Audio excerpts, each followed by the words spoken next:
waxaa maanta ka furmay magaalada Jigjiga shirka qurba joogta u dhalatay deegaanka Soomaalida oo ku timaaday baaqi ra'iisul wasaare Abiy. Qurba joogta u dhalatay deegaanka Soomaalida oo ku timaaday baaqi ra'iisul wasaaraha dalka Itoobiya Abiy Ahmed ayaa maanta shir uga furmay caasimadda deegaanka Soomaalida ee Jigjiga. Waxaa toddobaadkan deegaanka Soomaalida soo gaadhay qurba joog fara badan oo ka kala timid daafaha dunida, kuwaas oo ka qayb galaya shirka qurba joogta halka malyan. Wareyntii waxaa madasha ka hadlay mas'uuliyiin ka socotay xafiiska maalgashiga ee warshadaha deegaanka Soomaalida.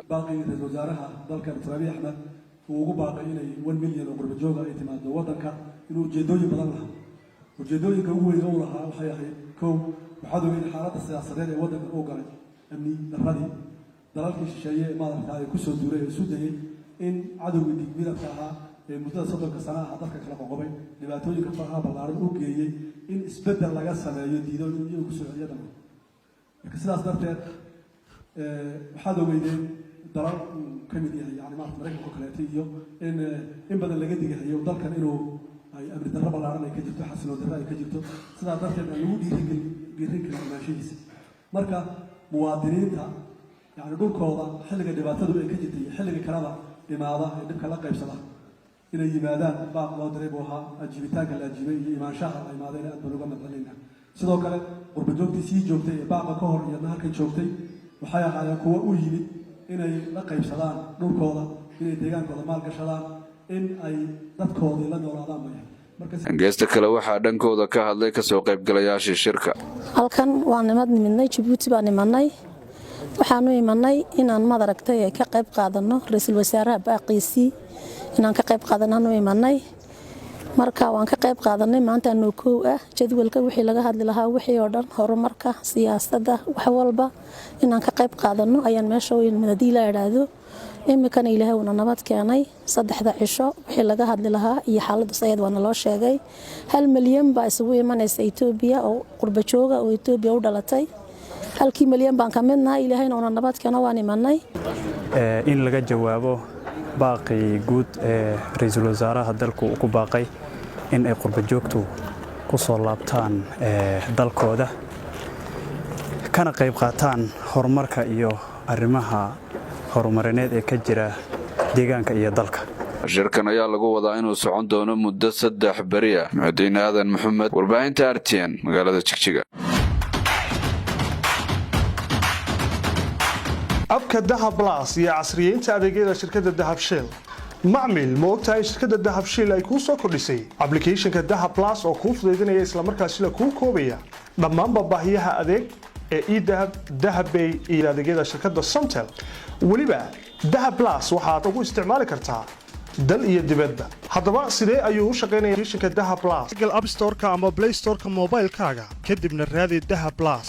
marka uu ku soo dago isdiiwaangeli adiga oo raacaya weydiimaha isdiiwaangelinta. ugu horreyn ku qor nambarkaaga Somtel, emailkaaga, samaysana password kuu gaara. ugu dambeynna geli nambar sireedkaaga eDahab. intaasi kadib caadi ayaad u isticmaali kartaa adeegyada ku jira application-ka Dahab Plus adigoo lacag u diri kara qof kale, wax ku iibsan kara, xawlaad dibadeed samayn kara, lacag dhigan kara, kalana bixi kara akoonkaaga Dahab Shell. in ka badan $126 oo caalamka ayaad si toos ah xaddi kasta lacag ugu xawili kartaa abka Dahab Plus shirkado iyo shakhsiyaad intaba. adigoo isticmaalaya abka Dahab Plus waxaad adeega Dahab Pay lacag ugu diri kartaa kuna maamuli kartaa in ka badan dhowr account. adeega M-Pesa ee dalka Kenya ayaad isagana lacag ugu xawili kartaa xaddi kasta adigoo la socon kara dhammaan dhaqdhaqaaqyadaada maaliyadeed ee eDahab iyo bankigaaga. adeegyada Somtel ayaad iyagana ka helaysaa abka Dahab Plus adigoo dhammaanba xidhmooyinka ku hadalka adeega muraad iyo internetkaba kaga dhex shuban kara xaddi kasta iyo xilli kastaba.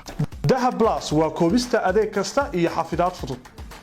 mar kasta iyo mar kastaba ku isticmaal application-ka Dahab Plus. gacaliso waa ku salaam marabay awal lacagti biilkii maanta lacagtaaga qiimo badnaa tani intaas sana ku dubaray maanta dad lacag hayn argaaga dhaafi macquul ma alxamdulillah ma had iskale yashar allah soo cusban u sheega هل حاجة وحوي لبنا كنت توسي شافتان وكأربان مرك حوله يدل قام. بار حلا نقولها يا ما كل ما.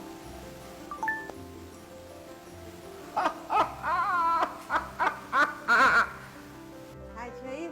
أخبار فرحان لهم كوا هاي ترى عنا أخبار فرحان لهم كوا هاي يشك هذا. إذا ما هو. horta hore aan daaco akhbaarta farxadda la kuu sheego ku shubo oo ku guulayso waxaan ku guulaystay inaa ooyaa iga soo dhan mar dambe ima burinaysa bajaajaan ku guulaystay anaa ku dhahay dib dambe ima burinaysan ku dhahay dhagaan ku dhagaa bajaaj lacagtaan kaalisa adigana haya farxadda ii sheeg anna waxaan ku guulaystay 10 garan oo dahaba